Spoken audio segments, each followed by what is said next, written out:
خير نيلة. صباح الخير. صباح النور نيلة. واليوم فيسبوك تمول تجارب على الدماغ للتوصل إلى جهاز يمكنه قراءة الأفكار. يعني شو هالخبر يعني اللي بدنا نحكي فيه يا نيلة؟ هو الخبر مش قراءة الأفكار، هو الخبر فيسبوك. يعني الفيسبوك إنه أخذ كل بياناتنا وأخذ كل أشياءنا هلا وبده ياخد يفوت أفكارنا بده يفوت يدخل على دماغنا. على دماغنا. ويعني هلا قضية قراءة الأفكار منا جديدة بطبيعة الحال، لأنه بتذكر مرقت عليكم هون وقت أعطيتكم خوذة MIT الالتر ايجو يلي بتقرا لك الأفكار وهي بتترجمها لكلمات، أو يعني تتواصل أيضا مع الأجهزة الثانية. نفس الشيء في كتير مؤسسات وجامعات ومؤسسات أبحاث بشكل خاص من الناحية الطبية، قاموا بهالتجارب هيدي من فترات طويلة، وحتى توصلوا إلى يعني نتائج إيجابية جدا من سنوات. يعني هلا لقضية الأفكار فيسبوك يتدخل هلا هون القصة ومول الأبحاث بجامعة كاليفورنيا بشكل مكثف. يعني نعم. يعني تخيل إنه صارت الأبحاث بشكل مكثف بجامعة كاليفورنيا بسان فرانسيسكو. يعني القضية هون وين خطورتها؟ هلا هي فيها ناحيتين. ناحية إنه بيقولوا لك نحن جربنا هالتجارب هيدي أو هالأبحاث هيدي على أشخاص عندهم مرض الصرع.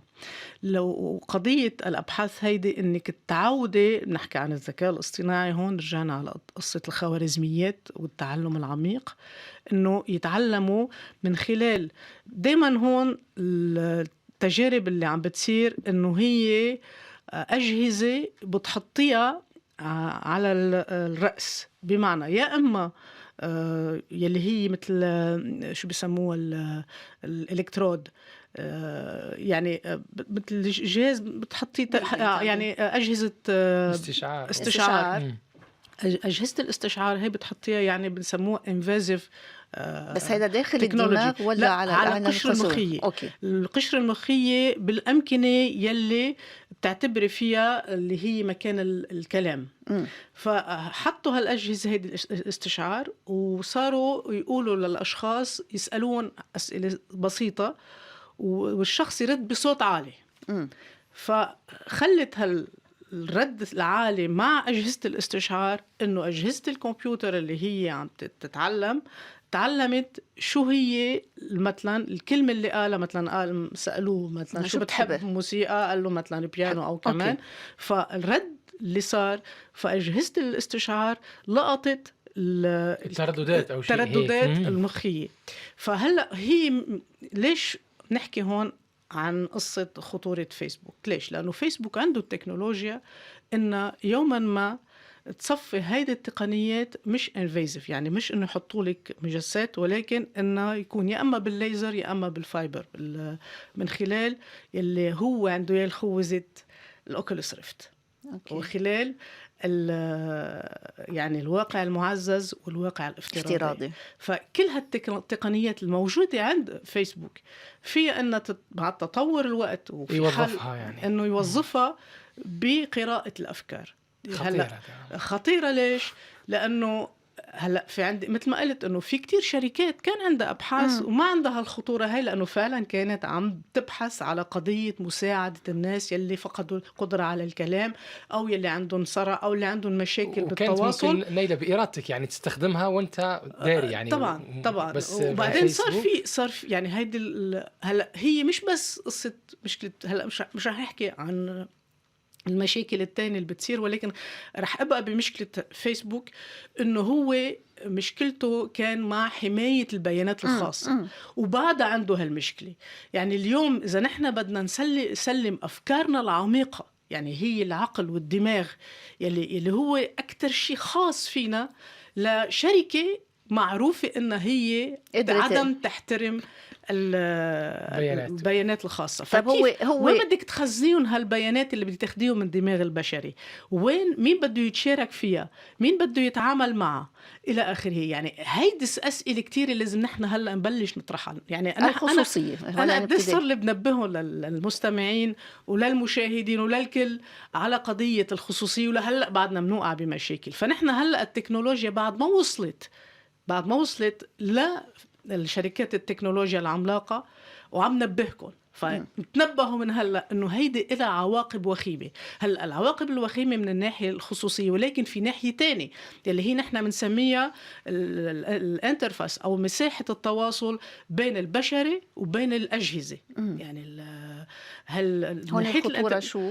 خطورتها انه صار في بفتره من الفترات بالولايات المتحده الامريكيه من سنتين صار في نوع من تجربه مع اشخاص عطوهم اجهزه لا انه يذكرون مثلا انه بدل ما الدماغ يفكر الجهاز يفكر عن البشري، يقول له مثلا ما تنسى تاخذ دواك.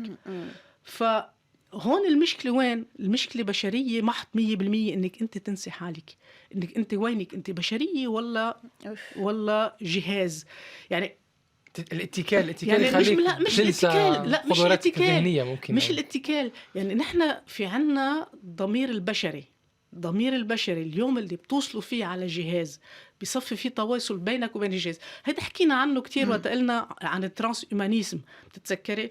وحكينا كيف انه البشري شوي شوي بتصفي مثل السايبورغ، يعني صحيح، نصه آلة نصه بشري.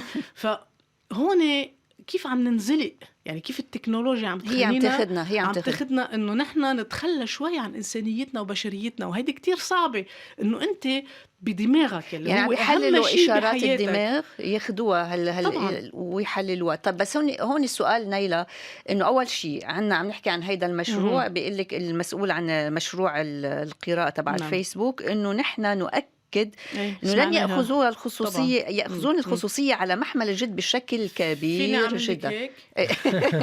هيدا النغمه سمعناها خاصه من فيسبوك. يعني انا شو اللي بأكد لي انه فيسبوك مش رح ياخذ هيدي الداتا، علما انه عم بيقولوا انه احنا هيدي البيانات رح تبقى محفوظه بالجامعه حاليا، وانه اذا حدا بده يطلع خاصه موظفي الفيسبوك. طيب انا شو اللي بأكد لي انه طيب انا شي كيف يعني رح ضليني اذكر واعيد وكرر كامبريدج اناليتيكا.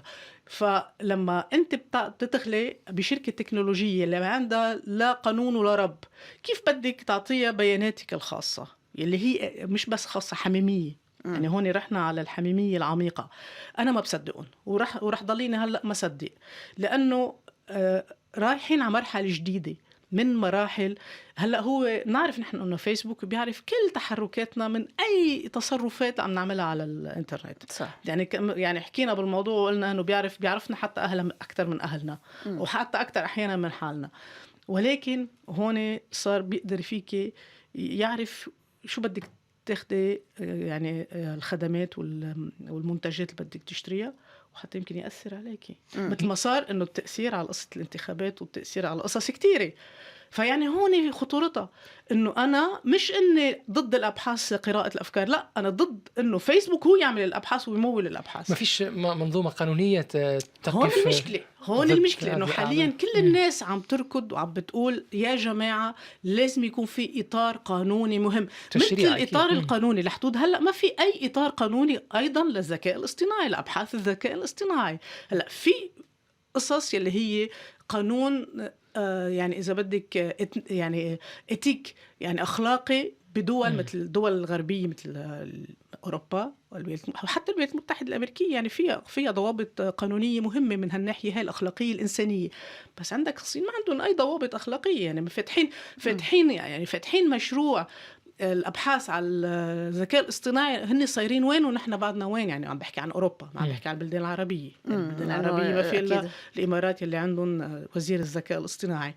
ولكن وين بدنا نصير بهالأطر هذه القانونية؟ ما في. يعني هون نحن عم ندعي الناس إنه يكونوا واعيين لحتى يطالبوا بقوانين لهالأبحاث هيدي، لأنه هيدي هون داخلين على قصة كبيرة كتير من ناحية الحميمية البشري بذاته، قصة التلاعب مش بس بأفكاره، بإرادته، بكل شيء.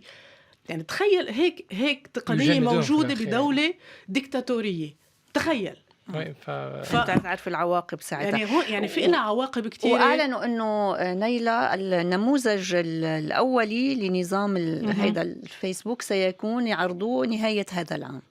طب إذا عملوا بين مزدوجين خليها مع يعني question mark. يعني هلا عم يشتغلوا ما عم بقول لك إنه الخطورة ليش؟ إنه عم بيشتغل بشكل مكثف حتى يكون الأول. يعني حتى يكون قبل القوانين وقبل الناس عشان هو بس يفرض يصير أي شيء بالأخير حتى الواقع. يعني هلا فرض الواقع بقضيه فيسبوك ما حدا عم يقدر يضبطه. والمشكل انه نحن هلا صرنا شايفين مارك زوكربيرج كيف عم يشتغل، يعني بتسرع حتى لو وصل على الهاويه ما عنده اي مشكل، لان ما في اي عقاب له، ما في اي انسان عم يقدر يعاقبه. هلا عطوه 5 مليار، يعني انه 5 مليارات عقوبه ماليه، ماشي هيدي فرطه. بعدني بقول انه فرطه، حتى ما نهز يعني ما فينا نتخيل هالعمالقة هول. أنا ما بحكي بس عن فيسبوك، فعندك نحكي عن أمازون، فينا نحكي عن جوجل ما لنا سهلة. يلي ناسين لأنه بيشتغل هيك عمهلهم هول، بيجربوا يكونوا دايما ضمن أطر القوانين وما يعلنوا شو عندهم. ولكن بدنا نطلع هون شو عم بيصير. نحن كبشري وين رايحين مع تقنيات من هالنوع هاي؟ يعني في المستقبل ممكن بعدين نعملوا ثورة ونطالبوا بحريتنا، لأنه إذا عملنا ثورة بعدين بيدخلوا عليك بيقولوا لك بدماغك ماذا تريد أن تقول ماذا تريد أن تقول أو ماذا تريد أن تفعل، أو إنه لا هون يعني بيقرأ أفكارك في حرية هون، في حرية فردية كمان صارت طالما إنه عقب عليك إنه فعلا إنه وين صارت الحرية الشخصية والحرية الفردية كبشري. أنت وين بدك تصير بهيك تقنيات إذا كانت وسيلة استخدامها؟ طبعا. يعني هلا نحن دائما بنقول انه يعني تخيل انه هالتقنيه هيدي اذا استخدمت لاشخاص فقدوا قدره الكلام، هيدا رائع جدا، علاجي او شيء مهم. اكيد. ونحن يعني بنعرف قديش فيك ملايين الاشخاص عم بيعانوا من هالمشاكل هيدي من نتيجه حوادث او نتيجه امراض او نتائج معينه اصابتهم. ولكن من الناحية الثانية بدنا ننتبه كمان الاستخدامات الثانية، أو في التحقيق وفي الإجرام وغيره. ممكن تحقيق وإجرام هيدي صارت شيء تاني، هيدي رحت بعد أبعد. أنا عم بحكيك عن دولة ديكتاتورية بتحكي عن الإجرام. لا يعني ممكن يستخدموها أجهزة المخابرات في أو أجهزة الشرطة يعني في التحقيق، فيقرؤون أفكار المجرم مثلا. مش بالضرورة يقرأوا له أفكاره، لأنه ديجا مثل ما بيقولوا هن عم بيقولوا له شو اللي فكر، بيقولوا لا بدنا نحقق معك، يعني أنت عامل الجريمة، يعني أنت عامل الجريمة. إذن اليوم كان عن موضوع جدا هام وحساس فعلا، تجارب الدماغ. يعني هي تجارب الدماغ. يعني أنا حبيت أحكي عن الناحية الأخلاقية أكثر من الناحية التقنية، لأن الناحية التقنية تختلف. يعني الأبحاث مثل ما قلت لك موجودة بعدة جامعات، موجودة بعدة مؤسسات، من الMIT للجامعة سان فرانسيسكو لجامعات بنيويورك، حتى لجامعات بالصين وجامعات في فرنسا، كلهم تقدموا. وأنا بتذكر من زمان كتير، يعني مش 2011 حكيت عن الخوذة اللي فيها تقدر تحركي فيها بالألعاب. ولما كنا بفيفا تكنولوجي حكيت مع رضا، كان موجود، حكينا عن الفيفا تكنولوجي، الملتقى التكنولوجي الكبير اللي صار بباريس، كيف انه هيدي الخوذات موجودة بشكل كتير كبير، انك تقدر يكون في انترفيسز بين البشري، بين البرين اند ماشين. هيدا الطريقة يعني صارت موجودة ومتوفرة، ولكن الاستخدامات بعدين وين بدك تروحي. هون السؤالات. وبعدين انه عم تستخدم في الألعاب، عم تستخدم بأمور كتيرة. ولكن برجع بقول انه هلأ لما يعلن فيسبوك على الموضوع، هون بدنا نقول في سؤالات بدنا نسألها، وخاصة انه عنده اوكولوس ريفت، عنده قصة الفيرتشوال رياليتي، عنده الاوجمانتد رياليتي الى اخره. هلا فعلا في كمان مشكلة تانية، هي المنافس الرسمي اللي هو إيلون ماسك مع قصة نورالينك، اللي هي تقنية مختلفة تماما، وبلشوا ما بلش على البشرية، يعني ما بلش التجارب على البشر، وإنما بلشون على الفئران أو الجرذان، مش عارفة إذا الجرذان ولا الفئران. المهم إنه طريقته هو إنه كمان بحط مجسات، ولكن فعلا على القشرة المخية مطرح ما هي المسؤولة عن الكلام، وبتحسيها كأنه مكان خياطة دقتهم تك تك تك تك تك، عندك مثل بلاكات بتصفي على الدماغ، ويصير في تواصل بينه وبين بين الجهاز الكمبيوتر. بس هون الفكرة مختلفة عن فكرة فيسبوك، لأنه هون مش قراءة الأفكار، ولكن نوصل للإنسان المعزز augmented human. لأنه بالنسبة له إيلون ماسك بأنه الذكاء الاصطناعي يوما ما سيتجاوز الإنسان، وحتى يكون الإنسان أو البشري بين مزدوجين قادر على محاكاة ومجاراة الذكاء الاصطناعي لازم يكون هو بحد ذاته augmented معزز. لذلك بده يحط له يساعد البشر انه يصير augmented. يعني نحن عم نحكي عم نضحك ولكن وصلنا لها. يعني انا حكيت بتذكر وقت حكيتك عن ترانس هيومانيزم من كم سنه، من 4-5 سنين يمكن. صح. حكينا عن الترانس هيومانيزم لك وين صرنا، يعني ما مرق 5 سنين. يعني تخيل السنة بعمر البشرية وبعمر التكنولوجيا قديش عم تختلف، عم تسبقنا ونحن قاعدين عم نركض وراها. صحيح. شكرا نايلة صليبي لكل يعني ان شاء الله نكون نفت الناس انه يوعوا شوي ويوعوا كمان على استخداماتهم الحالية للمنصات الاجتماعية. شكرا جزيلا لكل هذه الشروحات.